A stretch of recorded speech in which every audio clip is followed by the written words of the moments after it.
একটা জিনিস আপনি একটু খেয়াল করবেন, সেকশনে কিন্তু আমার সবকিছু দেওয়া থাকে। দেখেন আমার ফ্লোর হেড দেওয়া আছে 3.5 ফিট, একটা ফ্লোরের টপ থেকে ছাদের টপ আছে 11 ফিট, এটা হচ্ছে 11 ফিট। হ্যাঁ, এটা হচ্ছে 11 ফিট। হ্যাঁ, এখন আমার ফ্লোর করার পরে ক্লিয়ার থাকবে 10 ফিট 7। এই এখানে 5 ইঞ্চি লেখা আছে, আপনি দেখতে পাইতেছেন কিনা? হ্যাঁ, তারপরে দেখেন এই যে অনেকটা ফলসাদ আছে, এটা হচ্ছে ওই যে কিচেনের ফলসাদ, যে দরজা। তারপরে এই যে দেখেন দরজা আছে, আপনি আমার কথা বুঝতে পারছেন? এটা এটা এরপরে এই যে এদিকে দেন আমার এটা হচ্ছে 2 ফিট 1 ফিট 2 ইঞ্চি, এরপর আছে 1 ফিট, এই যে 3 6 12, এনে 1 ফিট 6 ইঞ্চি। হ্যাঁ, এরপরে এটা হচ্ছে 7 ফিট। তারপরে এনে আবার দেখেন আছে, আমি বুঝতে পারছি? আপনি বুঝছেন এটা? তাইলে আমার ক্লিয়ার হাইট কত দিতেছে? 10 ফিট 7। তার মানে 700 আমার কত দিতেছে? 11 ফিট।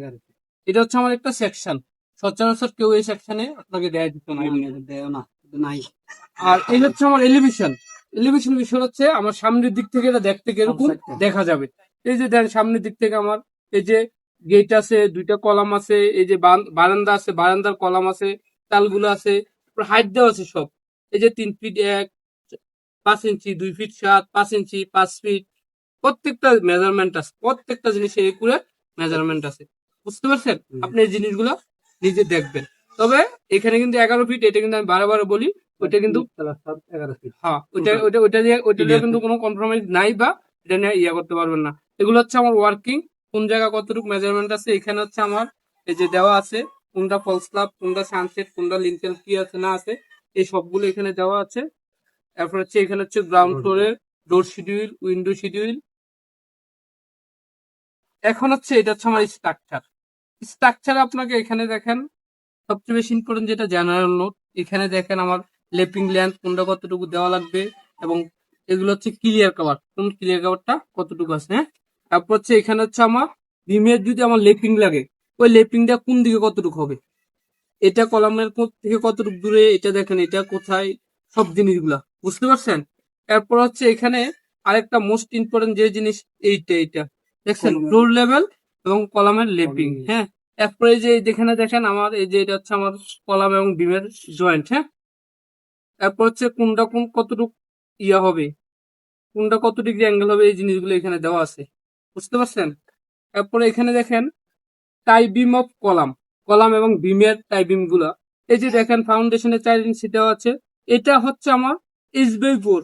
একটা কলামে আমরা যখন টাই গুলা দেই 2 3 ভাগ করে, হচ্ছে 1 ভাগ 2 ভাগ 3 ভাগ, কিন্তু মূলত হচ্ছে 4 ভাগ করবেন। 4 ভাগ করলে নিচের 1 ভাগ, উপরে 1 ভাগ, মিডলে 2 ভাগ। হ্যাঁ, এবং এই মিডলের 2 ভাগে আমার লেপিং হবে, কলামের লেপিং জুন হচ্ছে মিডলের 2 ভাগ।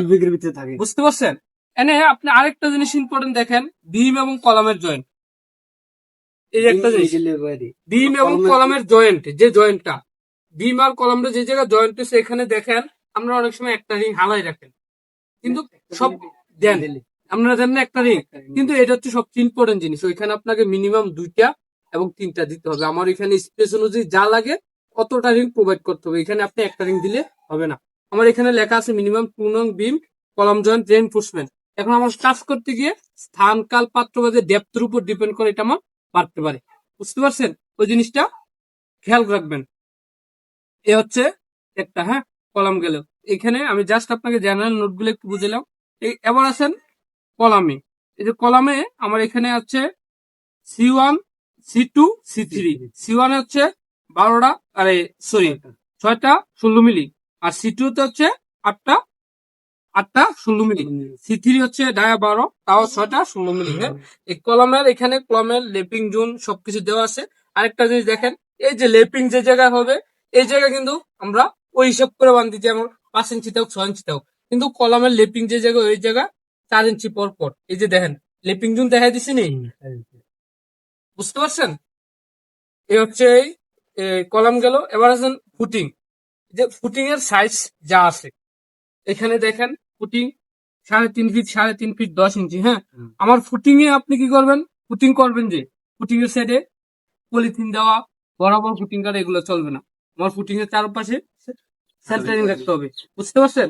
এবং ব্লক 100% 3 ইঞ্চি করে ক্লিয়ার কভার, ব্লক দিতে হবে এবং ওই ব্লক গুলো আপনি কালকে কাস্টিং করে আজকে বানানো হবে না, মিনিমাম 7 থেকে 10 দিন, মিনিমাম 7 থেকে 10 দিন আগে বানাইতে হবে। যদি আরো বেশি আগে বানাইতে হবে তাহলে আমার লাগে আরো ভালো, ঠিক আছে।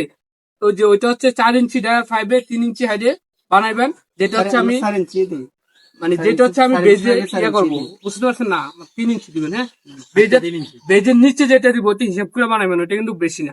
এবং সাইডের জন্য 3 ইঞ্চি গ্লাস দিয়ে বানাবেন, যাতে আমি সাইডে ওইগুলোতে আপনি দিয়ে দিবেন, তার দিয়ে দিবেন, ঢুকাই রাখবেন যাতে ওইটা বাইন্ধে দেওয়া যায়, বুঝতে পারছেন।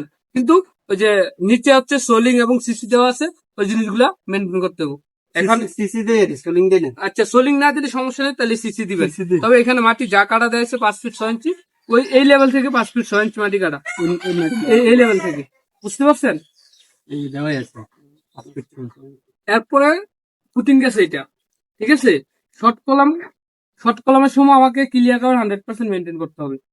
3 ইঞ্চি, ওই 3 ইঞ্চি যে গ্লাসের যেটা বানাবেন ওইটা ক্লিয়ার কাভার দিয়ে আপনি বক্স ফিটিং করবেন। তবে সেন্টারিং করার বিষয়টা হচ্ছে, সেন্টারিং খোলার যে বিষয়টা, এটা হচ্ছে আপনাকে আজকে কাস্টিং করার পরে কালকে কোনো সেন্টারিং খুলতে পারবেন না, এরপরের দিন খুলতে হবে।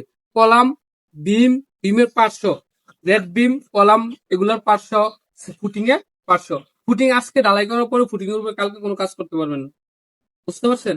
ওই জিনিসটা, হ্যাঁ, ওই জিনিসটা মাথায় রাখবেন। এবং রেড বিমের পুরো রেড বিম মাটি লেভেলে হবে, বুঝতে পারছেন।